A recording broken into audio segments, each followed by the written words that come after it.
So when it comes to building a website, one of the things that most of my clients get hung up on is writing their website copy. It's probably one of the hardest parts in the whole web design process because most of us find it kind of weird to talk about ourselves. So in this video, I wanted to share 7 tips to make your website, to make writing website copy easier and to make your website sound more like you. So if you're new to this channel, my name is Anna Lea. I'm the owner of Lea Design Studio, where I help small business owners design websites and create content that attracts their ideal audience and converts them into paying clients and customers.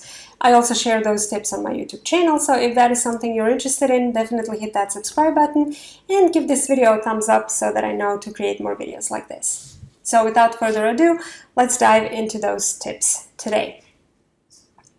So the first tip I have for you is that if you're finding it hard to write your website copy, why not try recording it? Maybe you'll be better off just speaking to your phone or the Notes app on your phone or the voice recording app on your phone, or even just Google Docs, because you can voice record in Google Docs. So maybe that'll be easier for you.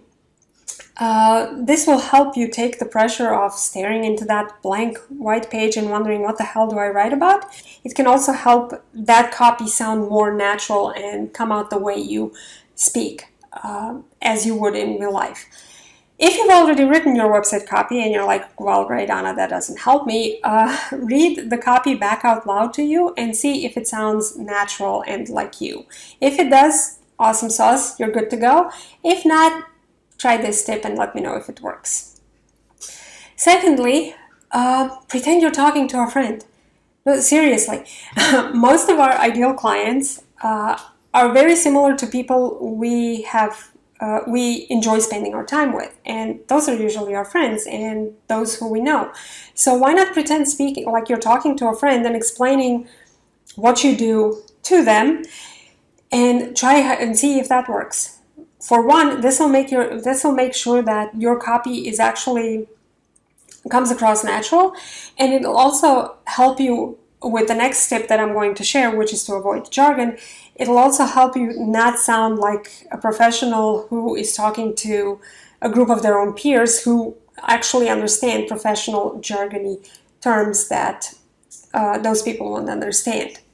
Next tip, avoid the jargon. So I'm pretty sure that you are an expert in your industry.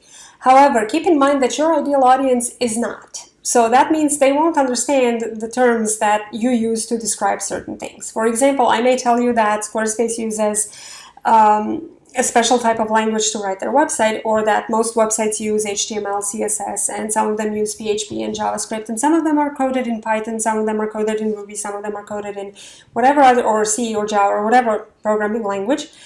But if I tell you that, your eyes are probably going to glaze over and I'm going to lose you.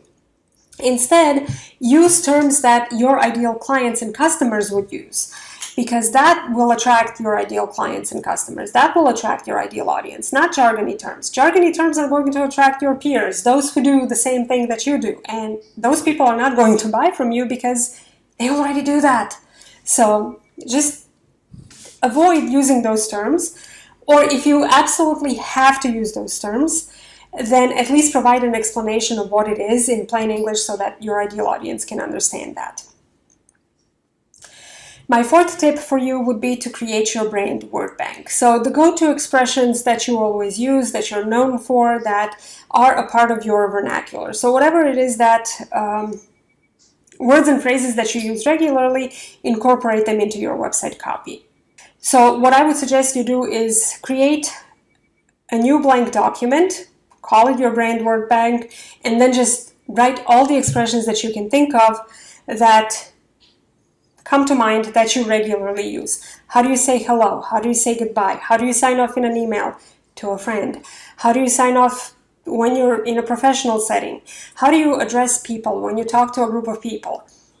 All of that, basically, write it all down. Just have a word bank ready so that when you need to write copy that sounds like you're not scrambling for words and phrases to use.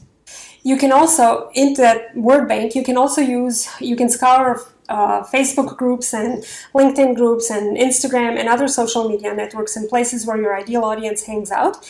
And you can basically scour those posts for words and phrases that they use to describe problems that they're having related to your services and products, and then use those words and phrases in your copy to make it more relatable, to make it more real, and to make it more compelling for them.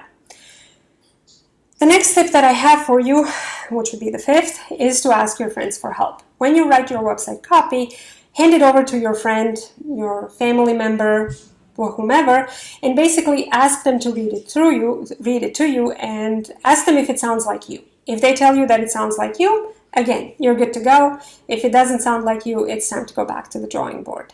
The next tip would be to use a conversational tone. So don't talk like you're on a stage accepting a Nobel Prize for your work. Instead, just talk like you would in a conversational settings. That will make you more relatable, and it'll make your copy seem less stuffy. So use you and your and yours when you're addressing your ideal audience. Don't use a passive voice. Don't use $100 words when a $5 word will do. Use contractions. Break up your copy. Use short sentences. Break a few of the grammar rules and start your sentence with an and or a but. Incorporate slang that is local to your local area, but don't go overboard with it. Or don't use something that is familiar only to a very narrow group of people. Ask questions throughout your copy, because that makes your audience feel more engaged and like you're really speaking to them. Use examples, use metaphors to paint a vivid picture in your reader's mind. Don't just be like no description at all whatsoever. Be a little creative. You don't have to treat website copy like you would your 4th grade essay. And my last tip would be to use a consistent tone of voice. So if you're always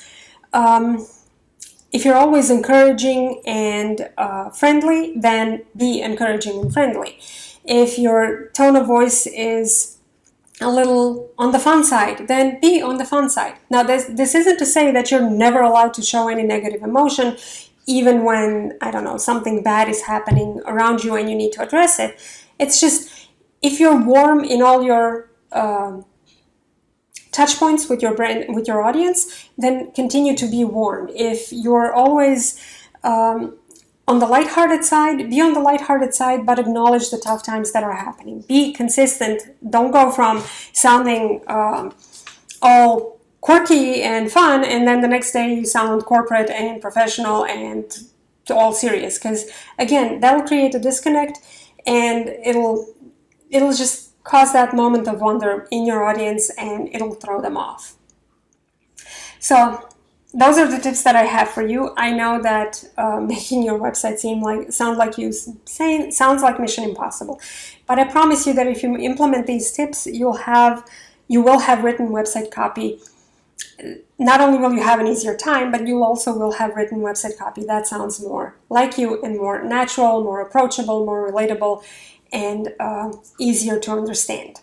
If you need a little help with writing your website copy, I do have a workbook that has plug-and-play website prompts with telling you exactly what to write on each of the major pages on your website. It's part of my website prep system, so if you're interested in that, I'll leave a link down below that you can definitely go check out after this video. And that's it for today's video, and I'll see you next time. Bye!